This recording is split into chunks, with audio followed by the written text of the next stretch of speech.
Hey folks, welcome to Transplant Helper today. My name is Jim Merle. Today we're going to be completing our third and final video in our video series, the Transplant Evaluation Process. Now, if you've not already seen the two preceding videos, I would encourage you to go back and watch them at your earliest convenience, as I'll be linking them in the show notes up here in the corners as well as below, so that you can kind of get a grasp on everything that we've talked about. But that's not important right now. Just hang in here with this video. We'll be through in just a moment, and then you can watch them at any time that you'd like. Now, in the two preceding videos, however, we did discuss the transplant evaluation process with two subheadings. The first one being that the transplant evaluation process is a grueling process. And by that, I just simply mean, in a nutshell, it can be grueling as far as the time frame that's covered, as far as the number and battery of tests that you have to go through in order to be evaluated. So that's kind of the first video. In the second video, we discussed the transplant evaluation as a surprising process. And that is, sometimes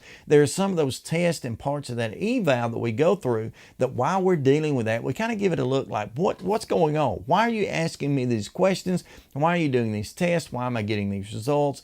And such as that. And it can be surprising. Again, the second video will give you a good grasp and idea of what I was talking about then. But today what's important is the fact that we're in this third video, and it's going to be subtitled The Transplant Evaluation, a Rewarding Process. Now, no doubt all of you already, your minds have jumped forward to this, and you say, okay, I know exactly what he's going to say. It is a rewarding process, because if you're evaluated, and if you're approved, and if you're ultimately transplanted, that's rewarding within itself. And there's no doubt, if you receive a transplant of any kind, whether it's heart, liver, lung, kidney, pancreas, whatever it is, that is the greatest physical gift you'll ever receive in your life. And yes, that within itself is a great reward.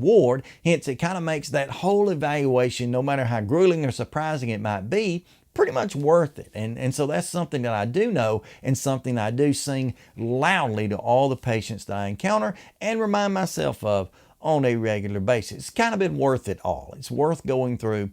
It's a great thing. But I also want to subhead that to tell you there are some more rewards or bonuses, if you will, that come in just through going through the evaluation. Whether you're ever actually transplanted or even listed for transplant or not, sometimes there are some rewards that come about as a result of that. The very first one is very simply that sometimes during the evaluation process, the doctors deem that it's not actually a transplant that you need. And of course, you may say, well, that's scary, that's disturbing. Well, it can actually be a wonderful thing. As a matter of fact, during the 6-year period over which I was going through this whole ball of emotion from needing a transplant, I was actually evaluated 4 different times. In the first 3 of those 4, it was deemed that I was not yet ready for transplant. That wasn't a bad thing. It wasn't like I had weight to lose, which some do. It wasn't like I had to get healthy or change my habits. Some do that also. It was simply because they kept evaluating me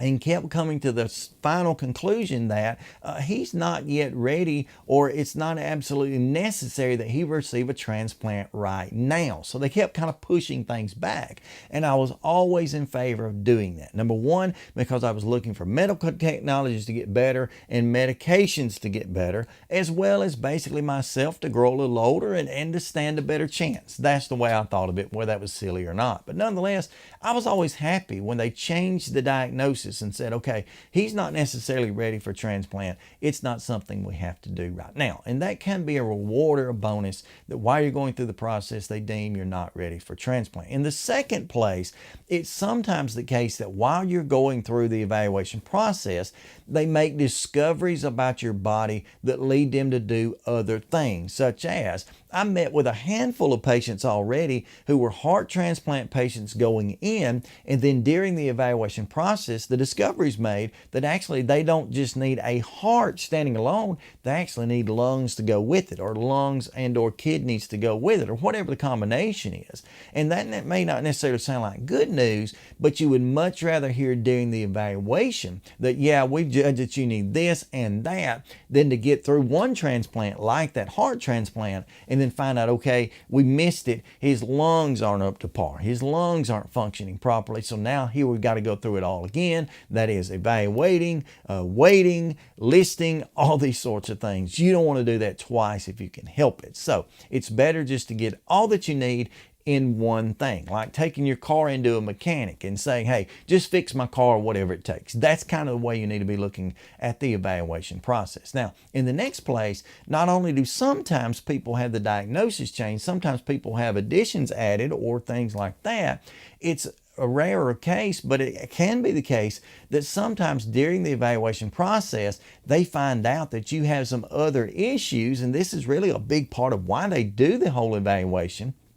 That is that you have other issues that need to be addressed first. For example, I've known a few patients, at least, many probably, but a few that I've known personally, while going through the evaluation process, they discover that you have problems with these vitamin deficiencies. Of course, that'd be a very simple thing to fix, you would assume, but you've got problems in this area or that, and they will address that. They'll go ahead and deal with that. I've known another patient or two, and this is kind of a sadder case, but you're glad to know, who during the evaluation process, because the evaluation was so thorough, that is, it went from the top of their head to the tips of their toes, they discovered they had some cancers in their body in different areas, and those cancers obviously need to be addressed first. So although that's a bad thing to hear, that horrible word cancer, it's again better to hear it now so it can be treated and dealt with, and then deal with a transplant later. And sometimes people ask me, well, can you have cancer and have a transplant? I've heard you can't.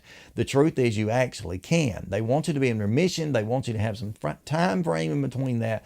But yes, the general answer is yes. You can have cancers of certain kinds and then in turn have transplant. Now again, that's not that encouraging sounding, but it's good to know, rather now than later. In the next place, sometimes while you're going through the evaluation process, they discover that you just really need to be strengthened in certain areas. For example, I've always encouraged people, I've even done videos about it in the past, that one of the biggest keys to recovery is to go into the surgery initially with your legs under you or with all the strength that you can. So sometimes people think about the rehab process and about how that's a time when you're sent into cardiac or pulmonary rehab or whatever it is, and you're in the gym and you're working out and you're being monitored closely. That's good, but it's also good to go into your transplant surgery as strong as you possibly can. Now, you realize as well as I do, that's not always easy to do, and sometimes that's near impossible.